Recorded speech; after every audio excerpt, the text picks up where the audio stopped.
ก็คือแบบคุณนายเนาะคุณนายแบบทรงผมฮะนะอย่าจุ่มกับใคร สวยไม่บรรยะบรรยังสวยไม่ปรึกษาใคร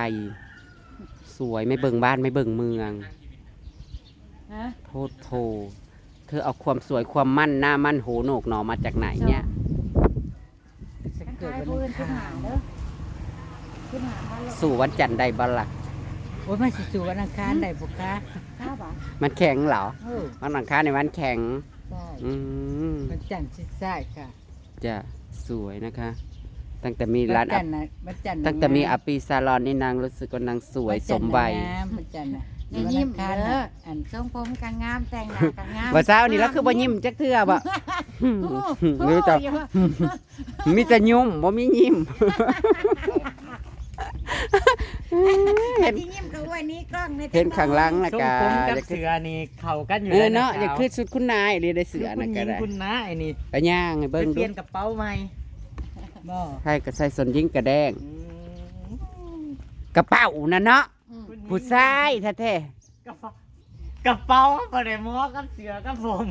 ๆต้องกระแตบน้อยๆแต่ว่าห้อยศอกนะคือได้ กระเต็บที่ชมพูวานนี่ บัดกระเป๋าน่ะก็ได้อันนี้มันต้องกระเป๋าไปป้า อันนี้จะเกิดคือนักท่องเที่ยวเด้อ โอ้ยนักท่องเที่ยวก็ได้ขั้นกระเป๋าแป้งกระเป๋าครีมผัด กระ นั่น เป๋าแป้ง เอาไว้กอดบ่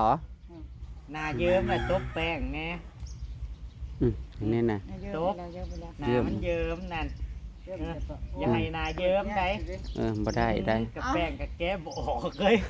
ยี่ห้อยังก็แก้ยาก ซื้อมาแต่ก่อท้อมอพวกกระไดโอ้ ไปอย่าให้มัน แล้วเป็นหยังเวลาโต๊ะแป้งต้องเฮ็ดแนวนั้นยันมันตกล่องบ่ อย่ามันตกล่อง ให้ล่องมันยืด เพราะว่าล่องมันพับนะบ่ ส่งสัญญาณยังเลยค่ะไปงานน่ะส่งสัญญาณยัง ต้องให้เปรย์กับพี่ให้ หมักน้อยๆเด้ มักน้อยๆอันนี้แหละ มันหูดีเนาะ ตอนนี้ยังรอพ่อใหญ่พรไม่ต้องเพราะว่าวันนี้ยายบัวก็จะออกจากบ้านจ้ากราบสวัสดีเด้อพี่น้อง คือเบารถอ่ะสาวไปซะ โอ้ยมันบ่ฮอดมาบ่ฮอดคันซ้อนกัน สิบฮอด อา ไปเปรี้ยวได้ อืม มันเป็นอย่าง มันติดมันนั่น สิประมาณสักคันแม่นว่าเธออยู่จนดึกนี่เธอมาเธอสิมาได้มื้อนี้นะ อันนี้ได้นะสาว เธอไปยืนในเงาตาลนั่นเด้ในเงาตาลตรงขามเพื่อนอีกคำนะ จะมีออนไลน์ กะมานรถแล้ว จะเฮ็ดทรงผม แล้วก็ผู้บ่าวตาลายก็เขาก็ขี่รถไก่มา เออ วิววิวลังเลย ผู้บ่าวตาลายขี่รถมานะเขาก็โอ้ยผู้ใดก็เคยมางามอยู่ไงเงาตาลนี่เฮ็ดพื้นวุ่น ไฟลงไงไฟได้ในลูกวีดวีด เอาอย่าไปคันแม่นว่าเธอไปย้อนอดีตเป็นซาตะเกียงน้อยนะโอ้ยเขาสิได้ขายเบียร์ดีเนาะ โอ้ยบ่ให้ว่า อืม มือนั่นเด้เฮ้ยเพิ่นไปไสนะมือน่ะเพิ่นเจอนั่นเพิ่นเจอลูกค้าเก่าเพิ่นนั่น นั่นไอ้แก้วเฮ้ย เพื่อนไอ้แก้วมือนั่นนั่นเพิ่นเจอลูกค้าเก่า ลูกค้าเก่าบ่นั่น นั่นนั่น นะขาเก้าเพิ่น เก้าด้วยนั่น เอ น่ะ อ เขา เพิ่นก็เว้ากันเขากันก็ได้เพิ่นว่าคิดเห็นนะแต่ตอนหนึ่งเพิ่นว่าเพิ่นเว้ากันเด้อนะ ไม่ เออ ไม่น่ะตายแล้ว เป็นยังไงภาษายกระเทย จักกับผู้ชายนี่นะคุณ ตายอืม แต่ก่อนนี่คือสิขายดีแห้งเนาะ ผัดนางผัดย่างบ่ได้ตาย เฮาเห็น เห็นเนาะเกิดรุ่นเดียวกันเนี่ยหมู่ ตายหลายคน ตายอยากเบิดแล้วผัดนางผัดยืนสิตายหลายเชื่อแล้วก็บ่ได้ตายขึ้นมาอีกแล้วเจะแม่นดว อ่ะ ง ต่างก็อย่ามาลาเนาะ อ่ะ ต้นเงินเข่า นะสาวจักคือว่าต้นนี้ไปไว้เนี่ย บ่ได้มันต้องปลูกใส่ดิน อืมอันนี้มันหมักดินหมักแสง อันนั้นเป็น ต้องมักแสงอยู่ในแสง เจ้าเดี๋ยวต้องเอาอันนี้ไปกันในทางเขานั่น กัน กันตัวเองนั่นติอันนั้นเป็นตัวเองสิเข้าบ่ได้นั่นติเอาตัวนั้นไปปลูกบ้านไผ่บ่ ขิง ยิงอันนั้นนะบุญวันไผ่อยู่บุญเออสิกันตัวเองได้จังใดเบ้าแป๊บกับพวกเธอกระส่วนอยู่ได้เฮ้ย ชวนไปนะ ไปกินไปแบกกันบ้าง แม่บอกแบบว่า เพื่อนพอเถามันนี่เนาะนั่นข้าวปุ้นแซ่บได้เตามันเห็ดไปก่อน ครับกับแว่ไล่เพื่อน แวะเพื่อนบอกแป๊บก่อนพานางถาวไปหาพวกเก่าก่อนหัวไปถามพญาพรมาสกอนจ้ะพี่น้องนางพิงแดดไปสกอนตอนนี้นะ11 โมงแล้วยังพากันนางพิงแดดอยู่พี่น้อง พี่น้องเอ้ย นางพิงแดดเอาไออุ่นสกอนค่ะมาอยู่เธอเฮือนคำเธอเฮือนอาดนะก็มาเมื่อเลยไปจะติดตามไปเนี่ยฮะก็ไปเฮือนแป๊บกันนะไปได้เฮือนแป๊บแล้วก็ขึ้นไปแล้วเป็นส่วนอยู่ซุ่มอาดซุ่มอันนั้นก็เฮือนยายดำแม่ย่าบักนนท์ก็มากินข้าวเด้อตาดังโอ้ยมากินกระปุ้นเด้อล่ะจ้า บ่ ติดตามไปนำกันพี่น้องไปกินกระปุ้นพูดแหละถ่ารถก่อนมาเอาของอร่อยของแซ่บไปกินของอัดตี้1 ตุงนะจ๊ะลืมแหวให้2 เข่าให้ย่าอะไรให้เพิ่นขึ้นมาเอาพี่แหละของแซ่บจากพี่ปีใหม่ค่ะมาเอาไปก่อนมาเป็นแขกก่อนหมู่อีกแล้วมื้อนี้เป็น ขอบคุณเวลาได้ปีใหม่ด้วยจ้าโอ้ยได้มีกินข้าวแก้บแล้วจ้าวันนี้ อร่อยนะหวานอ อ ร่ ยา อก ย ลงไปอีกเนอะ คุณนะ แม่นางน่ะยังไปขึ้นเฮือนบ้านไม้อยู่อันบ้านศพ ล้างให้เรียบร้อยน่ะก็ตัดสิแล้วเด้อไอ้ถามหมู่มาให้ ผัดพักกันนะผัดบ้าอ้าว สลัด2เท่าเนาะ ฉันชื่อตัวนั้นน่ะ มื้อนี้เพิ่นสิเอามาให้เฮาเลยบ่มื้อนี้เพิ่นสิเอามาให้เฮาเลยบ่ เอามา มาให้ก็ลงนี่แหละฉันก็ลืมบอกว่าเอามาลงนี่ลูก อยู่สวนโนดไปเก็บอยู่สวนในถ่ายคลิปนะเราเข้ามา เอาสองน้องนะบ่ได้เห็นมาพร้อมกันนะเจี๊ยบกับกันบัวนะ ต้องใช้แหวะ บ่แวะแล้วยันรถเพิ่นติดบ่ได้เบิ่ง ได้เศร้าเดินบ่ได้พอบ่ซื้อได้แต่ดอกไม้ดำนั้นเรื่อยๆเจ้าก็ยังบ่ปัง มาซอยซอยซีนพี่น้องมาซอยซีน จะไปกินเพื่อนไม่ได้กิน ซอยซีนล้วน มีคอยสิไปสินี่คนแจ้งห้องบ่ได้แต่เจ้าก็ยังบ่ไปเอาเจ้าที่มีคอยสิไปเพื่อนเจ้ามาเพ่นไปไปให้เจ็บปวดไปไหลเด้อทุกคนช่วยได้ตัวยังเย็นนะ บ่ได้ซอยตอนนั้นนะตอนนั้นก็ได้ซอยโอ้โหอยู่ คนมาคอยคนหิวป่าไล่เหรอหมอเลยเห็นตอนนี้เลยเห็นน้อยปล่อยแม่อย่าไปโกงไปเลยเด้อ เกิดขึ้นรถมาพอขึ้นรถผมก็ออกเลย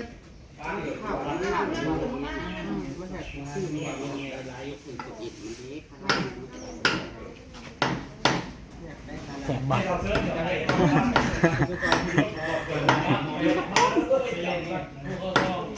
แบกกินลายเฮือนพี่น้อง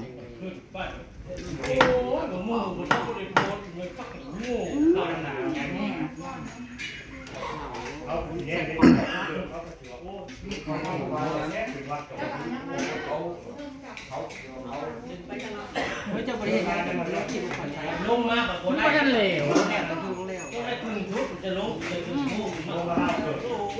ของนอกพื้นที่ในแห้งกันแล้วแล้วคือ อะไรก็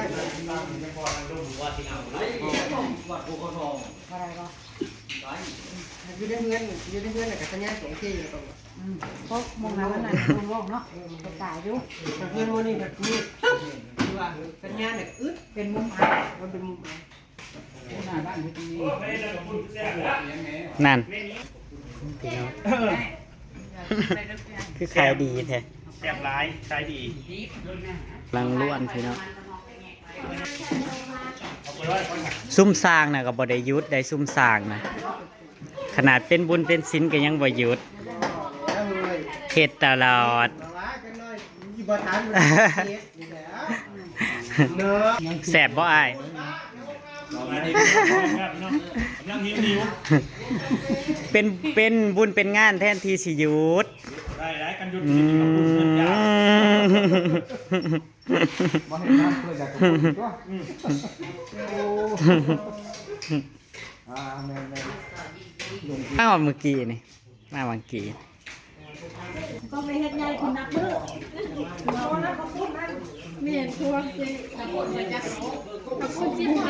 พ่อละมั้งนะสาวเดี๋ยวก็เอาต้นหอมมาใส่เดี๋ยวก็เอาต้นหอมกับใบมะกรูดนะสาว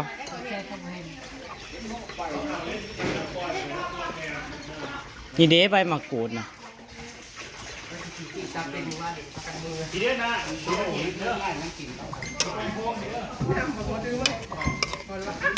เราก็ถ่ายคลิปแล้วเราก็จะไปกินโอ้ยากกินว่า มันเดิมพี่น้อง กินข้าวปุ่นกินลาบซีนไม่แน่สาวมันสุกแห้งแล้ว มันสิหยาบ บอกถ่ายเจ้าพักมาใส่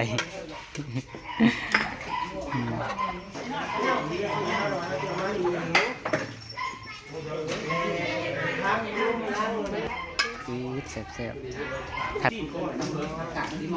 กินอยู่นี่จักหน่อยกับสีลงไปกินอยู่เพื่อนอาตีต่อพี่น้องนะพี่น้อง แต่ตัวที่นะพวกอะไร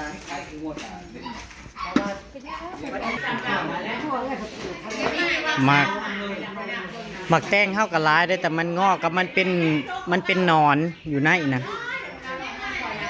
มาเต้นบ่ได้จ้าตัวนี้เพราะว่ามันทั่วน่ะมาเมนดูมาทั่วน้องเฮานะลูกดู สาวดีใจสิที่ใครเตะอยู่นะซ้อม มันมีแม่งไหม มันเองมาบ่ได้เลยอยากกินเลิศสิหมดได้ มันเป็นหมากแต่ว่ามันมีหนอนกินข้างในหนอนเจาะแต่ว่ามันหวานอยู่หมักแตงแต่เสียดายยังวะหมากร้ายนั่นมันงอแล้วมันกระเหลือง บ่กูสิส่งเลขซบอยู่บ่นี่นะสิมันเป็นงาน บ่สีมันหมดเลยจ้ะแล้วได้ครับ เพราะว่าผู้ซอยวันวัดตัวสิดา จะคือบ่ใส่สีน้ำปลาเอานะสาวสีน้ำปลาใส่เอา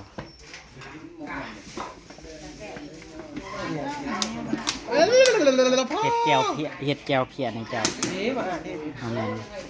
เฮ็ดเพื่อได้เด้อเฮ้ยแจ้ เราเห็ดไปให้สร้างเฮาเห็ดเอาเอง ก้อยใช่ถ้วยไปโลดนะเฮ้ย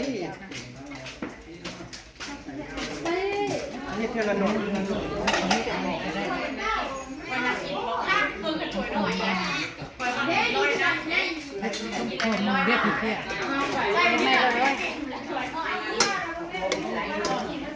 ก่อนเป็นหมออันเนี้ย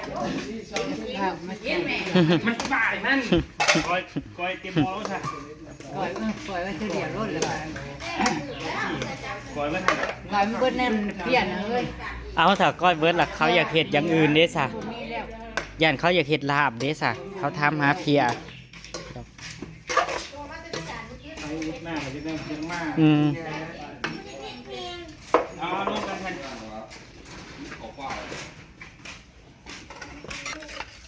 มันเอามาง่ายถ้าเอากลับขึ้นมานั่ง มันสุกแล้วได้ ทำไมไม่ มันสิสุกโพดแล้วมันสิเหนียว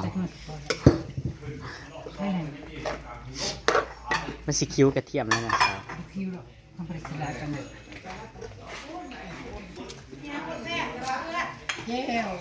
อาจจะเจ็บเด้อที่เขาชมไง มาแล้ว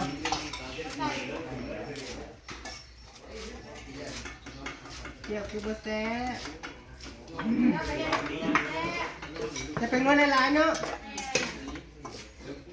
โอ้ยมันบริแซ่บมันเป็นนัวหรอก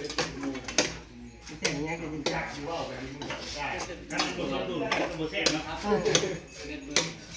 เอาละพี่ไอ้ หอมพี่น้องหอมจะบีบมะนาวใส่ยัง น้ำเดินเลยแต่ประกอบใช่ยังน้องเพื่อนเสียงประกอบมันจะเจ็บ ใส่มะกอก ตามที่ มะกอกมาให้เด้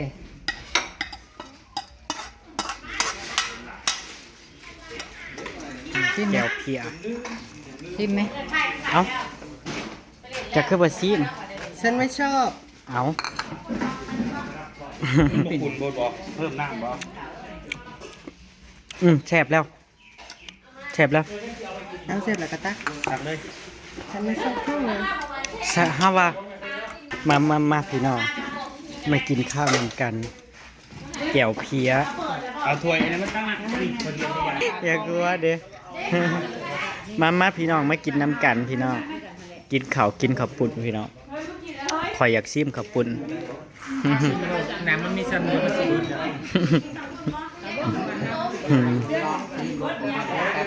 สิรอดซิมหลายเฮือนอยู่พี่น้องไปสิ้นสุดอยู่เฮือนนั่งอ่าน สิไปซิม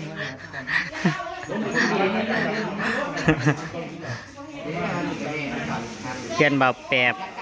เพื่อนเสาคำเพื่อนไม่เสาคำเนาะพี่น้อง ติดตามคลิปหน้ากันละกันเด้อพี่น้องเด้อขอบคุณเด้อที่เขามารับส้มเนาะพี่น้องไปละพี่น้องสวัสดีครับผ